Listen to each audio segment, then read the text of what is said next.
এক নম্বর হলো নবীজি বলেছেন কুন আলিমান, প্রত্যেক মানুষ নিজে নিজে আলিম হয়ে যাও। আমরা যারা আলিম হইতে পারছি নি? হ্যাঁ, আপনি আলিম হইছেন নি? না, যারা পারছি না এই সুযোগ নাই, কই ভাই হুজুরি তো ফেল, পারছি না। 2 নম্বর সুযোগ দিয়েছেন নবীজি, বলেছেন আও মুতাআল্লিমান, ছেলেকে আলিম বানান, মেয়েকে আলিমা বানান। ছেলেকে হাফিজ বানান, মেয়েকে হাফিজা বানান। 2 নম্বর ইগু পারবো, ইগু প্রত্যেক পারবো, নিজে আলিম হইতে পারছি না, ছেলেরে পারবো, মেয়েরে পারবো, মেয়ে নাই ছেলে নাই বাতুজারে পারবো, বাইকনারে পারবো, গাউর আর এক ছেলেরে বানাইতে পারবো, অগু করো। 3 নম্বরে নবীজি বলেছেন আও মুস্তামিয়ান, ছেলেকেও পারো নাই, মেয়েকেও পারো নাই আলিম হাফিজ বানাতে, ইগু তো ফেল, মনে করো। নবীজি বলেছেন আও মুস্তামিয়ান, আলিমদের মজলিসে বসো, আর কোরআন আর হাদিস নিয়ে যা কথা বলবেন এইগুলি শুনো আর আমল করার চেষ্টা করো। আমল করলে তো সারা সমস্যার সমাধান। আর এর আগে সমাধান হয়ে যাব নিজে আলিম হয়ে গেলে। দেখাইতে পারবাই না এখন জন আলিম যে মারে বাড়ি থেকে ফিটিয়া অথবা বান্দিয়া বকিয়া বাইর করে দিলেস, আসেননি না। এটা যদি কোনোকে করে তেগু 1-2 মাস গেছিল মাদ্রাসাত পাঞ্জাবি লাগাই, এখন আলিম নামর বেশ দরিয়া ঘুরের আলিম অকলর কলম কই ইলা হইতে পারে। বালা কোনো আলিমে কোনো মানুষের হক দাবিয়া খাই লিতরা, জমিন দাবিয়া খাই লিতরা, এগুলো হইতে আনে। মাঝে মাঝে তাকতা পারো, দেখু তাকবো কইলে আমি হো হো ক্যাটাগরির ছেলেরে আলিম বানাও, এগু জিনাত যাইতো না। আপনি একবার ডরাইলে হে 10 বার ডরাইব। 3 নম্বরে নবীজি বলেছেন আও মুস্তামিয়ান, আলিমদের মজলিসে বসো।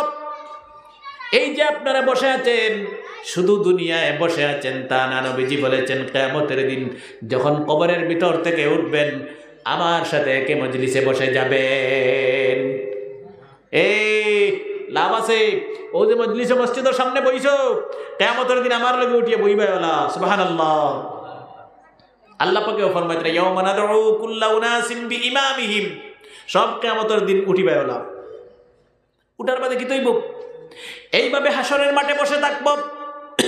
নবীজি বলেছেন হাত্তা ইয়াদখুলাল জান্নাহ, বিশ্ব নবীজি বলেছেন শুধু বসবেন তা না, হঠাৎ আল্লাহ পাক কুদরত থেকে ফয়সালা করে দেবেন, হে চাঁদপুর অঞ্চলের মানুষ, দুনিয়ায় সব কাজ কাম বন্ধ করে বা বাজার হাট বন্ধ করে আরামের বিছানা ছেড়ে আমার নবীজির দিনের মাহফিলে বসে গেছেন।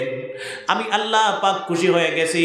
হাত্তা ইয়াদখুলাল জান্নাত, আজকে কিয়ামতের দিন এইভাবে মজলিসে বসে বসে ওয়াজ কররা আর শুনরা সব জান্নাতের ভিতরে চলে যাও। সুবহানাল্লাহ। হাত্তা ইয়াদখুলাল জান্নাত, জান্নাত না দেওয়া পর্যন্ত আল্লাহ লোক ছাড়িতে নাই। সুবহানাল্লাহ। আলিম অখলর মজলিসে বউ, কথা শুনো, আমল করো, গান পাইবাই রে বউ, বাজনা পাইবাই, চোখ মুজলি তাই খাম দিত নাই, গপ পাইমু। 4 নম্বরে নবীজি বলেছেন আও মুহিব্বান, আলিমদেরকে মহব্বত করো, ভালোবাসো, মাদ্রাসার হুজুরকে মহব্বত করো, হাফিজকে মহব্বত করো, ছাত্রকে মহব্বত করো, মসজিদের ইমামকে মহব্বত করো, খিদমত করো প্রাণ ভরে। কিয়ামতের দিন নমা আমলে যদি কোনো আমল থাকে না, নেক থাকে না, যদি আলিমকে মহব্বত করেছেন, ভালোবেসেছেন, মসজিদের ইমামকে মহব্বত করেছেন, ভালোবেসেছেন, এর ব্যতীত আপনার নমা আমলে কোনো নেকি নেই। আল্লাহ পাক বলবেন যা তোর হকে আলিমের সাথে মহব্বত আর সম্পর্ক থাকার বরকতে আমি আল্লাহ পাক তোর জীবনের গুনাহ মাফ করে তোর মতো গুনাহগারের হকে জান্নাতের ফয়সালা করে দিলাম। কিয়ামতের দিন লক্ষ লক্ষ মানুষ আলিম অখলর লগে মহব্বত থাকার বরকতে জান্নাত যাইব। আমিও কারণে কইছি সব সমস্যার সমাধান হয়ে যাব। ছেলে মেয়েরে আলিম বানাও, আর কিচ্ছু না, মেয়েরে হাফিজা বানাও। আর কোন একটা পড়ি যদি হাফিজে তো আলিম হয়ে যায়, আর সারা ঘরে ঘরে একটা ফড়িন যদি যার ফড়িন আছে ফার্স্টটা হোক একটা বানাও, ফুয়া মাছ গুতা হোক এগু বানাও, অন্তত সব পারতাম না এগু বানাও।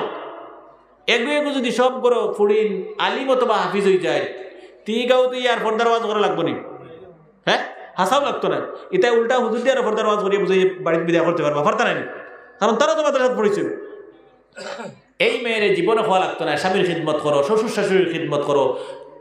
আরে ভাই আমরাও মাঝে মাঝে আপনারা লাহান শয়তানে আমরা দুকাত ফলাই দিই হক মা, কিন্তু এর বাদেও তো আল্লাহ ঘোষণা দিতরা, এখানে আমার ঘোষণা নাই। আল্লাহ পাক বলেছেন ইন্নামা ইয়াখশাল্লাহা মিন ইবাদিহিল উলামা। আল্লাহ পাক বলতেছেন দুনিয়ার জমিনে যদি আমাকে ভয় করেন এমন কোন জাতির মানুষ থাকেন তাহলে 1 নম্বরে দুনিয়ার উলামায়ে কেরাম। এখানে আল্লাহ পাকে ঘোষণা দিতে হাসাও, একবার ডরায় না, 1000 বার ডরায় আল্লাহ পাকর। বহুত শান্তি বহুত ফাখনামি আমরাও তো জানি, কিন্তু করি না, ফেসও আমি করি না, একমাত্র তানে ডরাইয়া হাসাও কইয়া মানুষের লোক হিংসা করতাম না, এর লগে ছেলে মেয়ের আলিমা বানানোর চেষ্টা করতাম। ব্যবস্থা তাখানে ভয়ন্তর ব্যবস্থা আছে, মেয়েরার ব্যবস্থা তাখানে করিয়ে দিতাম। দেই নাতে কিয়ামতের দিন নাইনসাফির কারণে আল্লাহর আদালত আসামি হইব।